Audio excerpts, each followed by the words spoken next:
trabalha sem ganhar nada. Então é algo bem difícil, bem complicado. Ou seja, é para que eles não tenham mesmo direito de ganhar essa carta de alforria. Então, para vocês verem o quanto sofrimento, eles dão esse nome, né? Carta de alforria. Depois, esses próprios escravos não tinham acesso, porque só ia ter acesso quem tinha dinheiro. E como é que eles tinham dinheiro se eles não trabalhavam? Aliás, eles trabalhavam, mas não ganhavam nada no que trabalhava.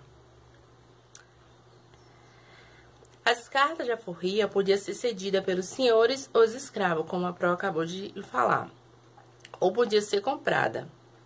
Algumas pessoas conseguiam juntar dinheiro até que pudesse comprar a própria liberdade. Outras tornavam-se livres quando seus antigos proprietários assim decidiam, o que acostumava acontecer quando os escravos ficavam velhos ou quando os proprietários queriam demonstrar gratidão pelos serviços prestados. Então tinha isso também. Agora, imagine a pessoa já, né, velhinha e eles, né, mandando embora, a pessoa nem tinha casa, não sabia nem para onde ir. Então, o grupo dos abolicionistas pressionava o governo imperial pelo fim da escravidão. Além disso, outros países como a Inglaterra também pressionavam o Brasil pelo fim da escravidão. Então, o governo estava sendo muito impressionado pelos esses grupos, né, que ele liderava,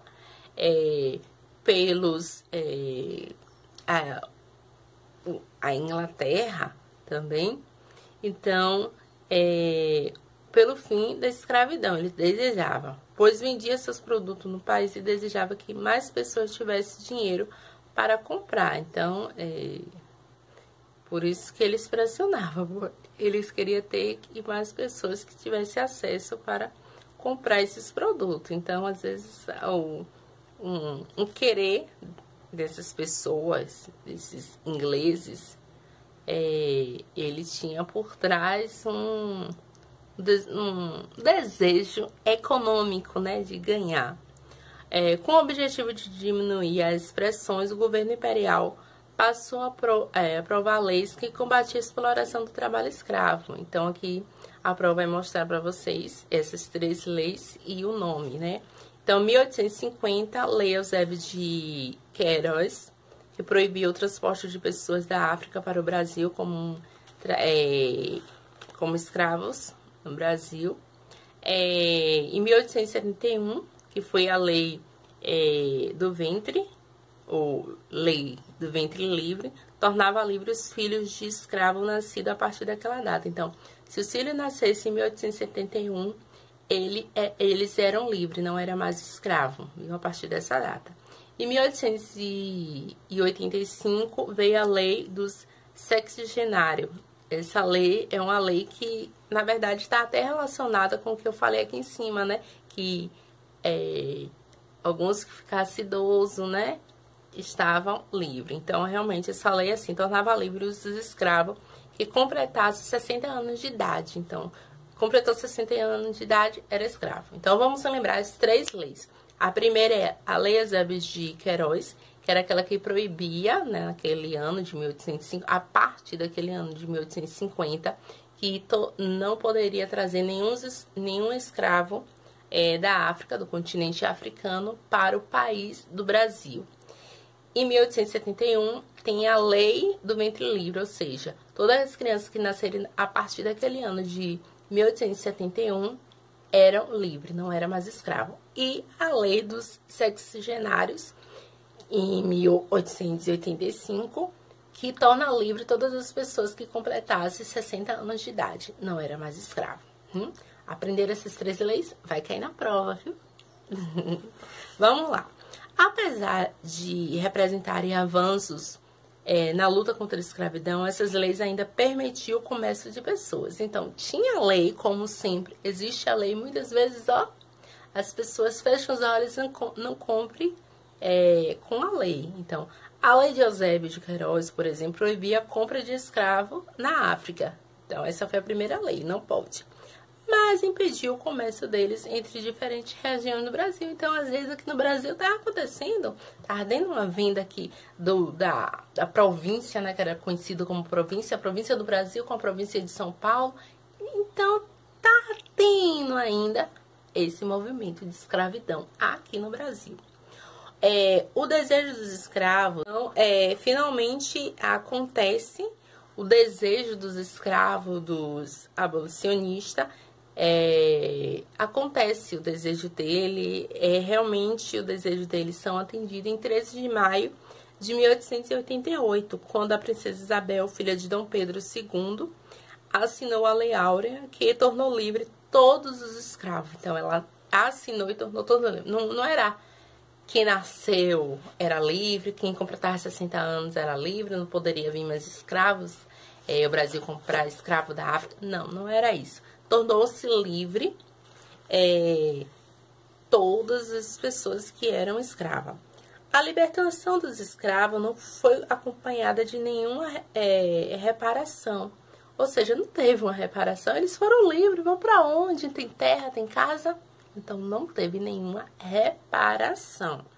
Os libertos não receberam terra, nem tiveram acesso à educação escolar. Tá vendo? Eles foram libertos, mas não teve terra, não teve casa, não teve acesso à escola, como propõem os projetos abolicionistas. O projeto abolicionista, ele tinha uma certa de regras, assim, para com os escravos, ter escola, ter terra, ter um trabalho digno, que recebesse dinheiro, mas não tinha nada. Os projetos deles não foram colocados em pauta e nem em prática. Passaram a habilitar as regiões mais pobres da cidade, que recebia baixo salário por seu trabalho. Assim, permaneceram vivendo dificuldade, vítima de discriminação. Então, eles não tinham trabalho e tornaram completamente vítimas da escravidão. Agora, vamos para a imigração do século XIX. Porque, assim, fato importante é vocês acompanharem a história. A história não é assim, terminou aqui e começa uma nova história. Não, terminou 2020, né? O 4º ano, e aqui, no ano que vem é uma nova... Não, terminou aqui o 4º ano, mas assim, ano que vem vocês vão dar continuidade a esse conteúdo, não é? Então, a história também é assim. Terminou o período da escravidão, né? Lá no 13 de maio de 1888, né? Assinado pela a princesa Isabel, mas assim... Não tem mais escravo. Bora pensar, não tem mais escravo. Quem são as pessoas que agora vão trabalhar nessas grandes fazendas, que tinham grandes fazendas, grandes plantações de café, de cana-de-açúcar, de algodão? Quem é que vai trabalhar agora, se não tem mais escravo? Pois é. Então, lá no século XIX, né, onde acontece todo esse movimento, vai ter imigração. O que é imigração? Vamos pensar em imigração. Aí no livro de vocês, na página 102, no glossário, tem imigração ou imigrantes são pessoas que passam a viver em outro país que não era seu de origem. Ou seja, vieram outras pessoas de outros países para cá. Mas será que eles vinham e trabalhavam como trabalhavam os escravos, o povo africano aqui na nossa terra? Ou eles eram pagos? Vamos ver aí. Então, a redução do número de trabalhadores escravos contribuiu para que desembarcassem no Brasil imigrantes, que são imigrantes, que a Pro terminou de falar, são as pessoas que passam a viver em outros países, ou seja, são pessoas que saem da sua terra e vai viver em outros países. Então, essas pessoas chegam aqui no Brasil, de diferentes nacionalidades. A maioria deles eram pessoas pobres que vinham em busca do trabalho e melhores condições de vida nas cidades e fazendas. Entre os imigrantes havia alemães, italianos, sírios, libaneses, turcos, poloneses, espanhóis e portugueses. Então, tinha esse povo todo. No Brasil, os imigrantes passam a se dedicar em várias atividades econômicas, como destaque para a lavoura.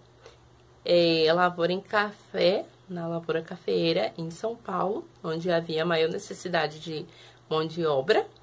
E o que é lavoura? Só para lembrar, a lavoura é o cultivo e produção de algo. Aí, aqui no livro está especificando a lavoura do café, ou seja, porque era nesse período, né, que estava tendo economia cafeeira. Eles trouxeram para o Brasil diferentes costumes, por isso que a gente tem, né, essa diversidade de riqueza de cultura. Então, a gente já tinha, né, a nossa cultura indígena, depois chegaram os portugueses, os africanos, depois chegaram essas pessoas também, da Itália, da Polônia, da Espanha, e vem para cá e também traz. Lá no sul mesmo, além de São Paulo, eles se localizavam a maioria nas fazendas de café. E muitos imigrantes se estabeleceram no sul do Brasil, sobretudo os alemães, poloneses, portugueses e italianos. E se vocês chegarem no sul, ou vocês, né, podem até pesquisarem aí na internet, vocês verem como os povos de lá. São pessoas que têm origens, você percebe, de italianos, portugueses, são pessoas já brancas, né? Eu tive a oportunidade de ir no sul, em Curitiba, para um curso, e vi essa grande diferença de pessoas, da forma de falar, aliás, né?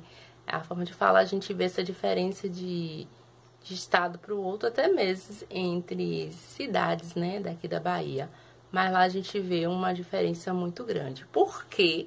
Porque a própria história já diz, né? Lá teve uma forte influência desses imigrantes que chegaram, que foram ganhando terra, foram, né, criando suas famílias. Então, são pessoas um pouco diferentes, não só da forma de viver, né, de ter a cultura, né, de pensar, mas até mesmo da cor. A gente vê mais lá pessoas mais brancas, certo?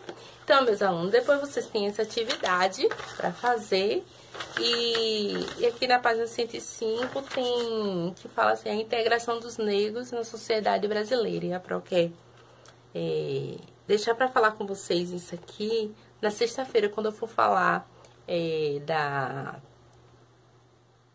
da consciência negra. Aí eu vou falar dessa parte aqui da integração, como foi integrado esses negros na nossa sociedade brasileira, como foi integradas essas pessoas. Então, eu vou deixar para falar isso na sexta-feira, quando eu falar sobre a consciência negra, tá bom?